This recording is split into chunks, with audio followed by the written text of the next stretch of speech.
Hello and welcome back to the channel. This is the Notebook Nerd and I am Jeremy. This week we have the Stalogy A6 notebook. This company also makes A5 notebooks, but at the time I was looking for more of a pocket bullet journal kind of thing. This is a soft cover notebook. It has kind of a covered glossy cardstock. I put a little sticker on there. It has their little logos. It says what should have been is. I'm not really sure what they mean by that, but it's fun. I like because I wanted something flexible. This is what I was trying to do, like a pocket everything notebook,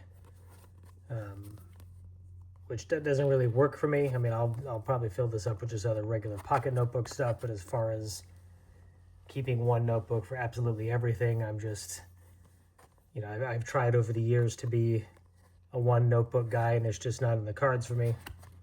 But that's okay. There's another sticker I put on there. I had used it for a little bit of bullet journaling, a little bit of planning, a little bit of regular journaling. You can see in the back it has the same kind of gray end paper. One of my favorite things about it is that the grid is very, very light. Some notebooks, if the dot grid or the lines, even the regular lines or the grid like this, if it's too dark, for me it almost just becomes unusable because it gets so distracting from the writing. Now at the very top, I know it's kind of hard to see. I'll see if I can get a camera to focus there. You can see that it has the months of the year and then the day if you want to circle, for the entry. I don't know if I've done that in any of mine. Usually I would just write it in the top just because I'm so blind that I couldn't even read half of that. It even has on the inside here the hours of the day. Now, if you're into that, something you'd like to use, then by all means. This is supposed to sort of mimic the Tomoe River paper. I like that this is not Tomoe River paper. I don't really care for that paper too much. I know it's kind of sacrilege in the stationery community. But it's just, everything takes forever to dry. And it's just kind of like, I don't know, it has a certain feel I don't care for. But that's just me. This one it was fun to write with.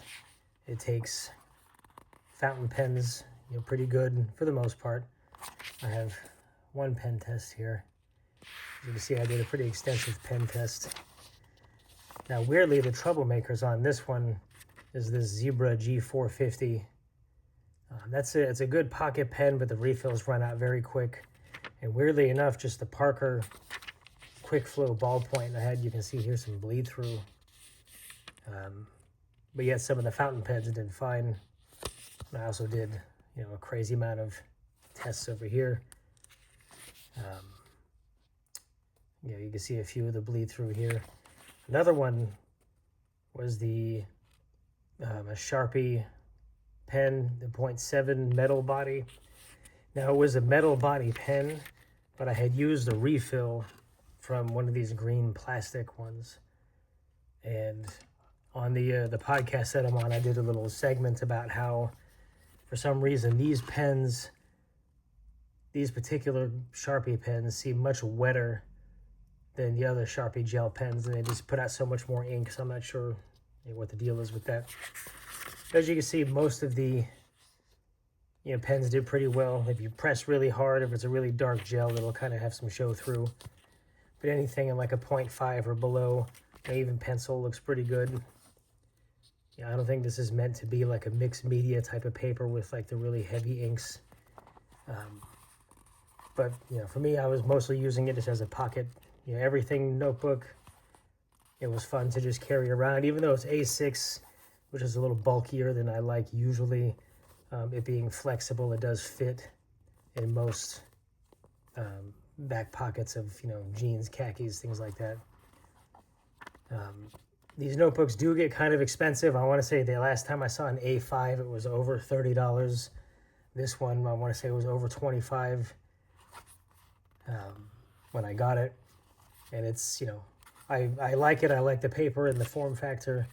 I can't see myself buying an A5 just for that price point, especially since it didn't perform as well with a lot of the pens that I use as I would like. But, you know, if you're looking for like a, you know, it's almost a page a day. I want to say it has over 300 pages because the paper here is very thin. But it's a decent notebook. You know, you can see it's, you know, gotten some little dents and, you know, wears and scuffs. You know, it's a pretty durable notebook, especially with being a soft cover. Usually the soft cover notebooks don't last too long. This one, you can, for the most part, you can kind of bend it back like that. And it is kind of lay flat. You know, not maybe 100%, but just like with a little bit of coaxing, especially in the middle. But if you get near the end, it may take a little more difficulty to get it to lay flat. But it's a fun notebook to use. If you're just looking for just kind of an everyday notebook, you don't use any particularly wet inks or fountain pens, this is a good choice. You know, I like it. You know, I like the cover design. I like that it holds stickers. And yeah, this is the Stalogy A6 notebook in black. I've also seen the covers in yellow and I think red. You can get these at Barnes & Noble and Amazon, and I believe directly from their website also. If there's anything else that you would like me to cover, just let me know in the comments. If you want to hear more of me, I'm on the Unfinished Notebook podcast. Currently, we're on a brief little hiatus for the holidays, but we will be resuming shortly. And again, thank you for watching, and I will talk to you guys next week.